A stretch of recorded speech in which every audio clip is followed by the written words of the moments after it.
What's going on, guys? So I have a fragrance that was sent to me a few weeks back, well before the launch, and now that it's launched today, I'm actually giving it a wearing. I've had it on my skin for a few hours now, and it's quite unique. It's very refreshingly unique for me, and I really wanted to talk to you guys about it. This is the newest release from Micallef. This is called Red Colorado. Let's discuss it, shall we? Stay tuned. So first things first, we need to admire this bottle. I mean, it's their usual stuff, but gold print on the side says Red Colorado with this red translucence that goes up to black. Like the light's not doing it justice. So let me shine some light through there with my phone. Just it goes from a brighter red, as you can see the phone, to a much darker, deeper red that's on like deep, dark red wine blood type of, like it's a magnificent color. With their standard cap, I would not pick this up by the cap. It does click into place, but you can grab the neck. You're better off with the neck. And then their standard atomizer, which puts out very nicely with a nice pressure-sensitive touch. But let's talk about this scent, the most important thing, right? So I'll put the notes on screen for you guys. But the biggest takeaway from this one, when it opens up, it's this burnt smoky wood smell, dry leather, amber rose. I get a little bit of green freshness, but I don't get any of the citrus at all. I have it on my hand. I have 5 sprays around my neck as well. The rose is deep undertone. It's a dry, like this is a much more dry fragrance than you may anticipate because they're telling a story here. Red Colorado, think about that. It's more the dry desert side of Colorado. So it actually makes complete sense to me with this scent profile. It's a rancher theme for the most part. And as it dries, it becomes all about this leather. It's spicy, but it's never too spicy. There's kind of a peppery sort of kick that stays with you the whole way. It's more present at the top. As it tones down, it becomes all about this smoky wood nuance and dry leather amber accord. That is the main takeaway. You do get that even in the beginning. It just becomes more and more prominent as it dries. As you would expect with Micallef, the quality is way up there. This stuff is fantastic. I don't get a ton of sweetness here.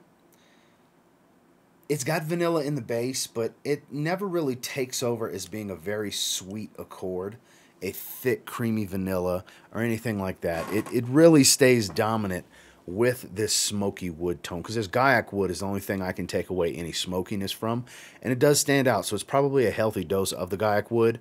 The leather here, like I said, dry, not too rough and tumble, but a little bit. It's not real edgy. It's not rough. It's not very in your face. This is a very airy fragrance that is very rich and deep in its scent profile. There's a lot to explore as you dive through the scent, but it also comes across as kind of straightforward in many ways. It doesn't change heavily, and there is subtle nuance throughout the scent profile, but it's one that you just have to slowly explore and enjoy through a wearing experience. It's not the same with a test spray, because my test spray experiences have been different from my full wearing experience. And this definitely shines, obviously, when you have multiple sprays on in different spots and you just kind of go through your day getting different whiffs of it throughout, which, speaking of, let's talk about the performance. So it's an eau de parfum concentration, and it performs about as such. I've been getting in the 8 to 10 hour range of longevity, which is above the sweet spot for me, which I like to get 6 to 8 hours out of pretty much every scent profile. Here it surpasses and exceeds that, and I feel like it's a good sweet spot for it because they were able to accomplish this light, airy feel to a fragrance that does have heavier oils to it in a moderate ranged, heavy oil concentration. I'm not sure exactly what level of eau de parfum it is. Could be 18, 20, 22, whatever. Not sure which one, but it comes across, I think it's enough to where the way they blended and balanced the fragrance, there's an airiness to this. Like I keep reverting back to that term, and bright airiness, because it does come across that way the entire time. And then the projection is as such where it's not overwhelming room filler. That airiness helps it to really get out in a well-circulated area. It's not the best thing for the summertime, but I think spring, fall, winter, this one really works. And the projection kind of suits it, where I would call it in that moderate to slightly above, moderate to heavy range in the first hour to 2 hours. And then after that, you do have a moderate sillage where you will get that it's not a strong, overwhelming aroma, but you will get a lot of it when you get whiffs of it. It's very consistent in its sillage. That's why I say it's more on the moderate side than it is leaning to the moderate, mild side, which a lot of fragrances tend to do. This one kind of falls right in between the less is more, leave room for discovery type of scent profiles, where it's strong enough, it's airy enough to get out and do its thing, to captivate and grab people, but it's nothing that's going to overwhelm anyone. If you're the heavy spray type, I mean, you're going to overwhelm people with every fragrance, but if you're the moderate to milder side of spray routines, which I'm on the moderate side, this is a 5 to 7 sprayer for me, which is my standard routine. This scent profile really suits that. Final thoughts on this one. Pleasantly surprised.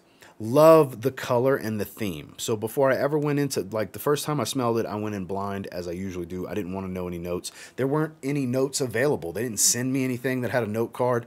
Wasn't on the website. So I went in blindly testing this so I could really understand the nuance without having anything to reference towards what I'm smelling, reference against what I'm smelling. So this was actually a very enjoyable and pleasant experience for me, because there was no way to find out at the time when I started testing this what was in the fragrance. So I've gotten to know it very well, and that added to the experience greatly for me. And I do think this is a great scent profile. It's, from what I've smelled on the unique side, I'm not saying there isn't anything out there that may not remind some that are heavier into niche than I am, or maybe this particular style of fragrance, but it doesn't remind me of anything specifically. Nothing comes to mind with the time I've spent with it. So that uniqueness and the pleasurable experience I had through the testing process with this one, I think really warrants that great rating of an 8.5 out of 10. Not quite in the outstanding 9 and 9.5 range, but right on the cusp of it, because this is really good. It's going to be a little bit more situational for me. Obviously, I am in Colorado, and while I'm still here for the rest of the year, this is one I could see myself going back to, especially in the evenings in the summer, because it's milder summer weather over here in Colorado Springs. So I can really appreciate the story they were telling here. I really like the way it smells. I love the sweet spot for the performance. Long-lasting, strong but not overwhelming. That's across the board, put that in the win column. So for me, 8.5 out of 10. Well, that's my thoughts and feelings on the new release from Micallef. This is called Red Colorado. Just beautiful the way that gold print is on this bright to deep red. Just love it. And until next time, do me a real quick favor. Go ahead and like, comment, subscribe. So I do appreciate all the feedback, and I love hearing from you guys. How many of you have gotten your nose on this one? I'll leave a link down below. I believe you can get samples. I'll have pulled up the website at some point. It's available in 100 ml. They typically do travel sizes, and I believe you can do small samples as well. I would recommend getting your nose on this if anything I said here excites you or sounds interesting to you in any way. They do have some remarkable scent profiles. Admittedly, not every single thing they put out is amazing. Eden Falls just wasn't for me, while Desir Toxic, I think, is one of the most intoxicating scent profiles I've ever smelled. So everything's hit or miss with these perfume houses, and I gotta say, they really showed out with this offering. I think it's a great release from them, and one that a lot of you should really get your nose on and try for yourselves. And until next time, I will say, if you get your hands on Red Colorado and you give it a spray now, pretty confident you'll thank me later. It's quite nice. Have a good one, guys.